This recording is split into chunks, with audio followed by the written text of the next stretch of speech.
குலதெய்வம் கோயில் போறதுக்காக இன்னைக்கு 3 மணிக்கெல்லாம் எழுந்தாச்சு. எல்லா இடத்துலயும் கேஸ் தட்டுப்பாடா இருக்கு இல்லையா? அதனால காலையில வீட்லயே லெமன் ரைஸ் ரெடி பண்ணிட்டேன். காலையில சாப்பாடுக்கு உப்புமா கலரி 4 அடுக்கு டிஃபன் பாக்ஸ்ல கட்டி எடுத்துக்கிட்டோம். ரொம்பவே நல்லதா போச்சு. எப்பவோ ஒரு காலத்துல அன்னதானம் கொடுக்கும்போது இந்த பாக்ஸ் வாங்கி வச்சிருந்தோம். அது யூஸ்ஃபுல்லா இருந்தது. அதுல கொஞ்சம் பாக்ஸ் பேலன்ஸ் இருந்தது. அதை எடுத்து யூஸ் பண்ணிக்கிட்டேன். பொங்கல் வைக்க வாங்கிட்டு இருந்த பானையை நைட்டு தண்ணி ஊத்தி ஊற வச்சுட்டேன். மாவிளக்கு போடுறதுக்கு ஒரு அரைக்கரிசி நைட்டே ஊற வச்சு காய வச்சு வச்சிருந்தேன். காலையில அதுல 2 ஏலக்காய் கொஞ்சமா சுக்கு போட்டு நல்லா அரைச்சு எடுத்துட்டேன். சனிக்கிழமை நைட்டு விளக்கு சாமான்லாம் தொலைக்கி வீடெல்லாம் கிளீன் பண்ணி ரெடியா வச்சிருந்தோம். காலையில எழுந்து கோலம் மட்டும் போட்டுட்டு சாப்பாடு ரெடி பண்ணி எடுத்துட்டு சாமி கும்பிட்டுட்டு கிளம்பலான்னு பிளான் பண்ணியிருந்தோம். அதே மாதிரி எல்லாமே ப்ரொசீட் பண்ணியாச்சு. சுடிதார் எடுத்து போட்டு போயிடலாம், ரொம்ப கம்ஃபர்டபுளா இருக்கும் லாங் டிராவல் பண்றதுக்குன்னு நினைச்சேன். ஆஃபீஸ் போனாலும் சாரி கட்டுறது இல்ல, வீட்டுல இருந்தாலும் சாரி கட்டுறது இல்ல, கோயிலுக்கு போகும்போது சாரி கட்டலான்னு தான். அதோட இந்த லைட் வெயிட் சாரின்றதுனால இதை நான் ப்ரிஃபர் பண்ணேன். கோயிலுக்கு கிளம்புறோம்னு சொன்னதும் ஜனனி தூக்கமே வரல, முடிச்சுட்டே தான் இருந்தா. ஸ்கூலுக்கு போனாலும் சரி இல்ல கோயிலுக்கு இது மாதிரி வெளியே எங்கேயாவது போனாலும் சரி முதல்ல எல்லாம் ரெடி ஆகுது ஜனனி தான். நான் பூஜைக்கு ரெடி பண்றதுக்குள்ள ஒவ்வொருத்தரா கிளம்ப ஆரம்பிச்சிட்டாங்க. எல்லாமே ரெடியாகி வந்துட்டாங்க.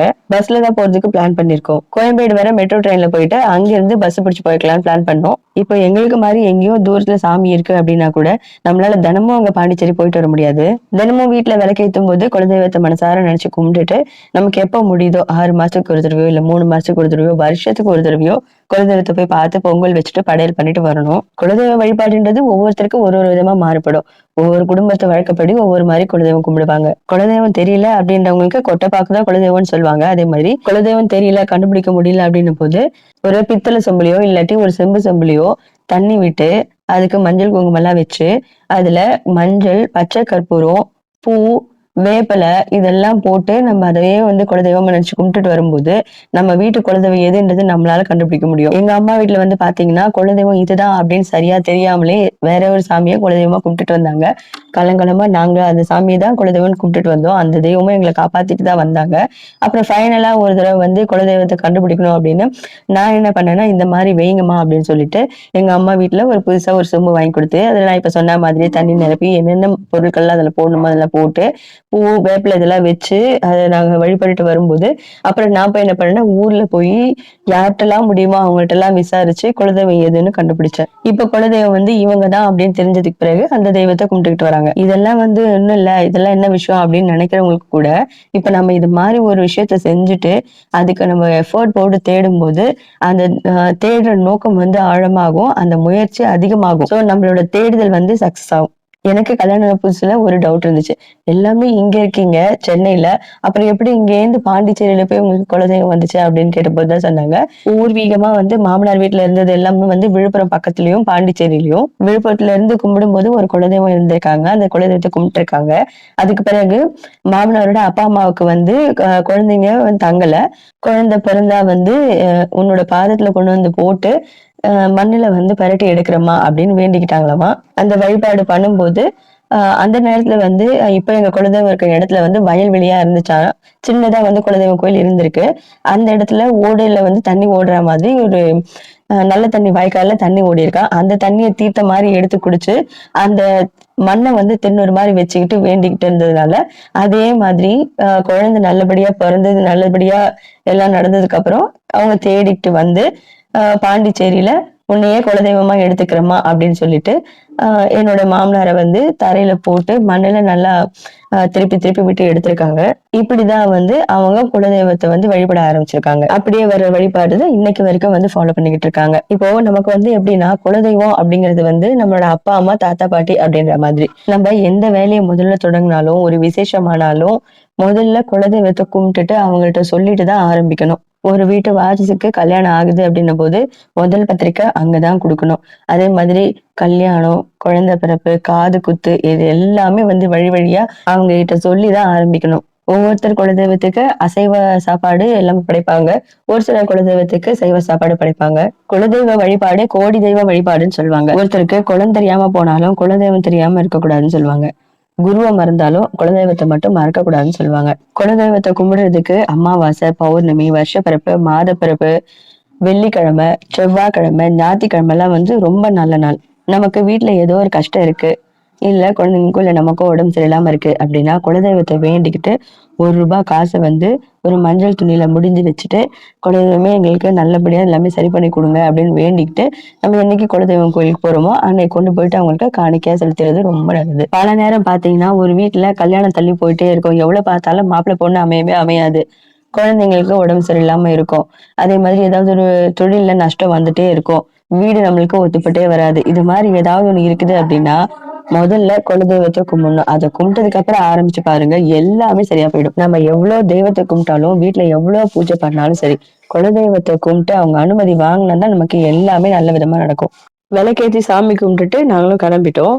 கிளம்புறதுக்கு முன்னாடி எல்லா பொருளும் கரெக்டா எடுத்து வச்சிருக்கோமான்னு ஒரு தடவை கிராஸ் செக் பண்ணிட்டு கிளம்பிட்டோம். சாமிக்கு ஆலங்கரிச்சு காட்டிட்டு அதுக்கப்புறம் கிளம்பிட்டோம். கோயிலுக்கு கிளம்புறதுக்கு தேவையான பொருள் எல்லாமே எடுத்து வச்சுட்டோமா, சார்ஜரு, போனு எல்லாமே பர்ஃபெக்ட்டா எடுத்துட்டோமா, வீட்ல பூஜை அறையில எல்லா விளக்கும் குளிர வச்சிட்டோமா, எல்லாமே சரியா இருக்கா, இல்ல லைட் ஆஃப் பண்ணிட்டோமா, ஃபேன்லாம் ஆஃப் ஆயிடுச்சான்னு எல்லாமே செக் பண்ணிட்டு அதுக்கப்புறம் தான் கிளம்பணும். எங்க குலதெய்வம் கோயில்ல இப்பதான் சமீபத்துல தான் கும்பாபிஷேகம் பண்ணியிருந்தாங்க. போனதுமே மண்டபத்துல ரெஸ்ட் எடுத்தோம். இந்த செட்டப் முன்னாடியே பண்ணி வச்சிருந்தாங்க தான். ஊர்ல இருந்து வர்றவங்க எல்லாம் ஸ்டே பண்றதுக்கு கொஞ்சம் ரொம்பவே கம்ஃபர்டபுளா வச்சிருந்தாங்க. ஃபேன் வசதி, லைட் வசதி எல்லாமே இருந்தது. தாராளமா இருந்தது. இடம் ரொம்ப சுத்தமாவும் இருந்தது. எப்பவுமே கோயில் சுத்தமா தான் இருக்கும். சமீபத்துல தான் கும்பாபிஷேகம் நடத்தியிருக்காங்கன்றதுனால கோயில்ல சாமி சிலைக்கெல்லாம் ரொம்ப அழகா பெயிண்ட் பண்ணி வச்சிருந்தாங்க. பார்க்க பார்க்க அப்படியே கண்கொள்ளா காட்சியா இருந்தது. சந்தோஷமா அப்படியே பார்த்துட்டே இருக்கலாம் போல இருந்தது. போன உடனே முதல்ல யார பார்த்தேன்னு பார்த்தீங்கன்னா முருகரை தான். திருச்செந்தூர்ல சூரசம்ஹாரம் பண்ணது இது எல்லாமே செதுக்கி வச்சிருந்தாங்க சிலையில. நாங்க ஒரு 11 மணி போலதான் கோயிலுக்குள்ளே போனோம். அப்புறம் பக்கத்துல கொஞ்சம் டைம் குறைவா இருந்தது. 12, 1:30 சாமி கும்பிட முடியாதுன்றதுனால சரி நல்ல நேரத்துல பொங்கல் வைக்கலாம் அப்படின்ட்டு நல்ல நேரம் வரட்டும்னு வெயிட் பண்ணிட்டு இருந்தோம். அப்புறம் 1:30 மணிக்கு மேலதான் மத்த வேலையெல்லாம் ஆரம்பிச்சோம். பொங்கல் வைக்கிறதுக்கு பானையில அரிசி போட்டு பச்சை பருப்பு போட்டு நல்லா கழுவிட்டு அப்புறம் பானைக்கு மஞ்சள், குங்குமம், பட்டை, விபூதி பட்டை போட்டு மஞ்சள், குங்குமம் எல்லாம் வச்சோம்.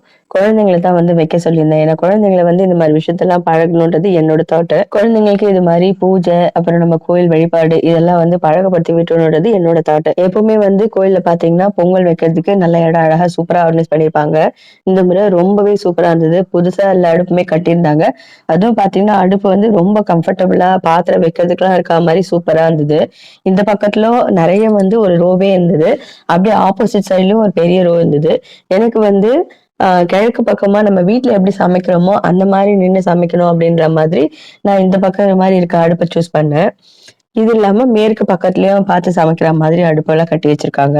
அடுப்புக்கு மஞ்சள், குங்குமம் வச்சுட்டு பானையை அதுல எடுத்து வச்சுட்டு சாமியை கும்பிட்டுட்டு கற்பூரம் ஏத்திட்டு பொங்கல் வைக்க ஆரம்பிச்சாச்சு. நாங்க எப்பவுமே 2 பொங்கல் வைப்போம். 2 குலதெய்வம் இருக்கு அப்படின்றதுனால, மாமியார் வீட்ல நான் முன்னாடி சொல்லியிருந்தேன் இல்லையா? முன்னாடி ஒரு குலதெய்வம் கும்பிட்டுட்டு இருந்தாங்க. அதுக்கப்புறமா சாமி கிட்ட வேண்டிக்கிட்டு இன்னொரு குலதெய்வம் கும்பிட ஆரம்பிச்சாங்க அப்படின்னு சொல்லிட்டு, அதனால 2 குலதெய்வத்துக்கு 2 பக்கம் அடுப்புல பொங்கல் வச்சாச்சு. நம்ம வீட்ல பிறந்த பொம்பளை பிள்ளைங்களுக்கு இதெல்லாம் நம்ம பழக்கி குடுக்கணும். அப்பதான் நாளைக்கு அவங்க அடுத்த வீட்டுக்கு போம்போது, எந்த குறையும் இல்லாம சாமி கும்பிடுறதுலருந்து அவங்க குடும்ப வழக்கத்த பாதுகாத்து, அத தொடர்ந்து எடுத்துட்டு வர்றது வரைக்கும் நல்லா பண்ணுவாங்க. எவ்வளவுதான் படிச்சிருக்காங்க அப்படின்னாலும், நம்ம கலாச்சாரத்தை ஃபாலோ பண்றது, பாரம்பரிய பழக்கவழக்கங்கள விட்டுடாம அப்படியே காப்பாத்திட்டு வர்றது, அந்த வீட்ல இருக்கக்கூடிய பெண்கள் கையில தான் இருக்கு. பொங்கல் பொங்கறதுக்காக வெயிட் பண்ணிட்டே இருந்தோம். ஒரு பக்கம் பொங்கல் கிழக்கு பக்கத்துலயும், இன்னொரு பக்கம் இருக்க பொங்கல் மேற்கு பக்கத்துலயும் பொங்குச்சு.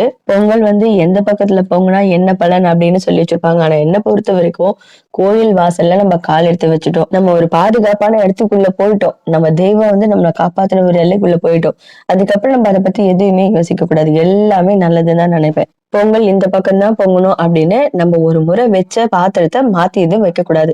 ஈவினிங் வீட்டுல இல்ல இல்லையா, அதனால முருகனோட சன்னிதானத்திலேயே உட்கார்ந்து 108 முறை சரவண பவ மந்திரத்தை சொல்லிட்டு முருகரை வழிபாடு பண்ணிட்டு அப்புறமா வழிபாடெல்லாம் முடிச்சதும் பீச் ஆப்போசிட்லயே இருக்கு. போய் கொஞ்ச நேரம் டைம் ஸ்பெண்ட் பண்ணிட்டு ரிலாக்ஸ் பண்ணிட்டு அப்புறமா திரும்ப கோயிலுக்கு கொஞ்ச நேரம் இருந்துட்டு அதுக்கப்புறம் தான் கிளம்பணும். என்ன பொறுத்தவரையில நம்ம எல்லா இடத்துக்கும் எல்லா நேரமும் போறது இல்ல. இது குலதெய்வம் தூரமா இருக்கு அப்படின்ற பட்சத்துல அந்த குலதெய்வத்துக்கிட்ட போயிட்டு ஒரு நாள் நைட்டு தங்கணும் அப்படின்றது என்னோட ஆசை.